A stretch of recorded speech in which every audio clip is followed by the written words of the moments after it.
Hi, I'm Niki Seberini, and walking dogs in my household is not an easy task.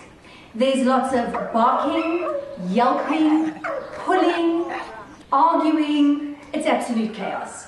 And I'm very lucky because on my show, 101.9 Chai FM, I have dog shaman James Lech, who comes in and shows us how to rehabilitate our dogs, how to communicate with our dogs. So James said he'd come along and, well, he'd help turn chaos into something orderly. So we're really looking forward to that. Hi James. Thank you. Thanks for joining us. Always a pleasure. And thanks for coming such a far way, we appreciate it. For you always. And to my mad home, James. It's a very beautiful home. Thanks, James. So I introduced you to the dogs. Yeah. Layla, Sam, and Prada. Yeah. And you saw the very interesting dynamic. What was your sense of the dogs and the house when you walked in? Was it chaos? Well, no, I mean, when I walked in, they seemed pretty calm and relaxed. But dogs naturally pick up on that calmer sort of energy, and they begin to relax and understand that there's leadership, and that helps relax them as well at the same time. But I could see that the humans weren't the leaders in this household. The dogs were just accessories and dictating things. Really? How could you tell? Well, I mean, the way that they would walk and push around, push guests to dominate the space and show ownership. The way the dogs would nip at each other with aggression and not actually following what the humans are dictating. And then taking the dogs for a walk? That was the easy part. Okay, well, I mean, I learned so much. I've got to say, I learned an incredible amount. James, first of all, has got fantastic equipment. I wore a fanny belt. But first, James took all the necessary steps, and it was all about calming the energies. It was very important for you right at the beginning, before you actually put the lead on, to make sure they were calm. Well, myself, I'm calm. Right? Because again, dogs look for three things to see that you're a leader. Are you being patient? Are you being persistent? And are you being compassionate all at the same time? Now, they know, like children, if they can push your buttons, they're going to keep on pushing. And the moment you give in, they know they've won the game. So, if you're not able to display leadership, what makes you think that I can trust and follow you into the unknown world? If you display it, I'll gladly follow you anywhere you want to go. So that's why the dogs, I mean calm, holding calm, relaxed, and only putting on the dogs when they're calm, relaxed, that is what nurtures going forward to get in a calm, submissive state. Where before, you bring the chains out, get more excited, oh, we're going for walkies! The dogs go, yes! And craziness, okay. You know, and that's then you'll have them jumping, nipping, you know, annoying the heck out of you and pulling you down the street. Okay. So it's a whole calming, and also then what you do is you kind of break it up into zones, don't you? They have to respect that zone, and it's important for them to stay behind you. Correct. So how did you do that? Well, I mean, it's the same as when you take your kids in a shopping mall, right? Before you get in the car, you're going, okay guys, you're going to follow me, I want you to hold my hands. You're not screaming or shouting, they just know they have to get in that position. You project, you visualize, when you drive your car, you have to go to the shops, find a parking bay, know how to walk A, B, and C, but you're already pre-conditioning that. And again, when your kids walk from one door to the next or one shop to the next, already in your mind, you're thinking and feeling, when we enter the shop, they're calm, they're relaxed, they can't run and grab candy and go wild and trip at people and hide. Otherwise, you're going to follow through the consequence. Or you're going to send them back home or send them back to the car. So it's just making sure that they're listening, they're behind you, they're following you, that they're calm as you take from one step. And we work with one dog first. Yes. Why is that important? We need to get you right first. I'm not the dog, me. No, you. Okay. Again, and then also working with your most difficult dog as well. The other dogs get to see the communication that if you take control, they know that you're in control. So that helps us control the whole pack. We don't have to, go and work with every single dog. You just have to go for the one that's creating the most trouble.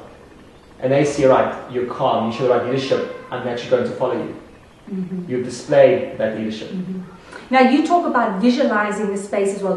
When you're talking about the zones, when we took Layla out, who was the first dog we took out, and then you just kept saying to me, I keep visualizing, because when we came back and we got Sam, and I said to you, as soon as we open this gate, he's going to bolt, he's going to run. And he didn't. No. I think that's what I was so impressed with. I watched him, and you stood there and he just looked at you and he didn't do anything, he didn't move. I didn't scream, I didn't shout, say, no. Wait, stop, where's the treat? And that's what I do. Sam, wait. There was none of that. Really, there's no confidence in that. The thing is also with Sam the gay is that I'm projecting that if you do step out, I'm going to follow through the consequence. And that's going to be with the bite, and then I'm going to send you back to the space I'm wanting. Again, it's not like a hit or a jab, it's just a touch. Okay, and when you talk about the bite, it's really you just... Well, it's a claw-like motion. Making a claw? Because this mimics the teeth from the mother. And she would use this for giving affection or for correction. So you do that, and you say just on the neck, right where the muscle is? On the muscle, yeah, on the side of the neck, or on the hind leg, or between the rib cage and hind legs, the most sensitive spot. And you're not squeezing, you're not. No. It's just a little tap. Yeah. And for them, then they'll realize that you're the person or the animal. Or it just means that you're following through, because dogs nip each other. That's how they physically discipline each other. They don't intellectually discipline each other like us humans. And often, again, it's about that context. So even when I do the kick with my hand and I move my hand forward, it's like me lighting a lighter and moving that flame towards them. So often, I get called, people say, I watch the dog whistling every episode, but I can't get it right. And they say, I'm jabbing, I'm tapping, and nothing happens to the dog, it just doesn't work. And I'd ask them, well, what was your mindset, or what was your context? And they go, what do you mean? Well, when I'm having a conversation with someone, and if my partner's being rude and not listening to my friend's attention, I would tap her and say, focus on me. And then she'll turn her head gently and look at me. I'm not hitting her and saying, listen to me already, what's going on here? Well, I think that's what was so interesting about the whole walking experience is being completely in that moment with the dogs, visualizing. You spoke about the body language being important. You said shoulders back, chest forward, you're walking with confidence. And so with that confidence, I picture that you maybe Cleopatra. Cleopatra had to command millions and millions of men. I like to visualize that I'm Cleopatra. Yeah. Yes. And then embodiment and strength of her, everyone would follow you. Because there were moments where you didn't even know the dogs were there or not. That's how relaxed the lead was. Correct. And in that process, then you can listen to nature, you can absorb the sights and sounds, you can think to yourself. Where normally the walk was a pain in the butt because you're always pulling and shouting and stressing out. Yeah. And this was great.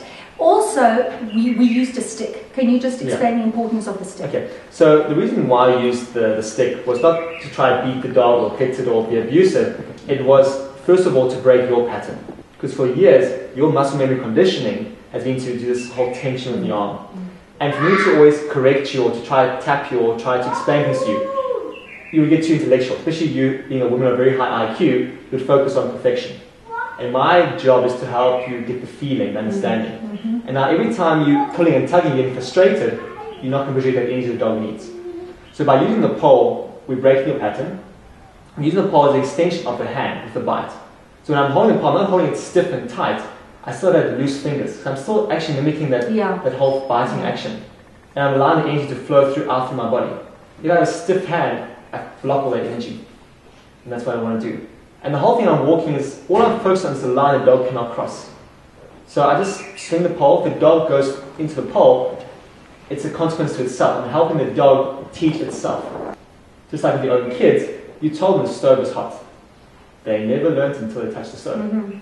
But they're not going to make an effort to try and touch the stove every single time. So whenever I give a warning, and my warning to them is stay behind me, I follow through on the consequence. Again, with the pole, it's easier for you to do it 3, 4, 50 times versus with the holding the lead, you're getting your shoulder is dislocated, your arm is tense, your back is sore. And it's changing your body language. Correct. You curling your body in, you don't have that posture. With the stick, it's like, remember, kings always had scepters because it already created energy and strength about them. When they walked in there, they met their court. So with your stick, it's the same thing. We automatically change in muscle memory to have that erect posture, that strength, that confidence, that projection. Well, look, I've experienced it with you. We started off when you took out the leads. The dogs were yelping, barking, going hysterical. You calmed the situation down. We took Layla, then we took Sam, and then we took Prada. And we walked peacefully with the kids, with the 3 dogs, in the park with beautiful horses galloping past. And it was such a pleasurable experience. And as I promised... And we did it in a short space of time. Yeah, moments. And as I promised, you were able to walk 3 dogs today. I did. I walked 3 dogs today. I did it. James helped me, the dog shaman. And what I loved as well was, of course, the accessories that you had. Correct. Is that you've got this little fanny pack. Yeah. You've got the dogs attached to you. I think fanny packs are the wrong word, because fanny packs are generally not very nice and pleasantly looking. But this is a lot more stylish and very functional. It is. It's great. Thanks, James. Thank you. Thanks for coming into my mad home and bringing some calm and, gentleness to the whole experience. It's been great. Well, the dog's going to transform you, so it's always going to be calm when you come home. Fantastic. So when mother comes home, the kids know they're calm, relaxed. Is there anything I should remember for next time? Or you think it's just a journey? Well, no, it's a journey. And as I said, I will email you the modules that you'll work through with your family. And again, the idea is I'll typically see you in 2 weeks' time. And you would maybe master 70 to 80% of what we did today. The last 20% we master then, because I need you to make mistakes. When you make mistakes, your mind's going to ask you questions. That's how you learn. Fantastic, James. Thank you. It's been great. Absolutely wonderful. So just a reminder that James will be joining me every second week on 101.9 Chai FM, answering any questions and just showing us how to build relationships with our pets, are they family members? Is it okay to call them? Well, that's what a pack member is, Absolutely, it's a family member. And I've got to tell you that walking the dogs under these new circumstances was an absolute pleasure. It was time out, it was relaxing, it was great. Thanks, James.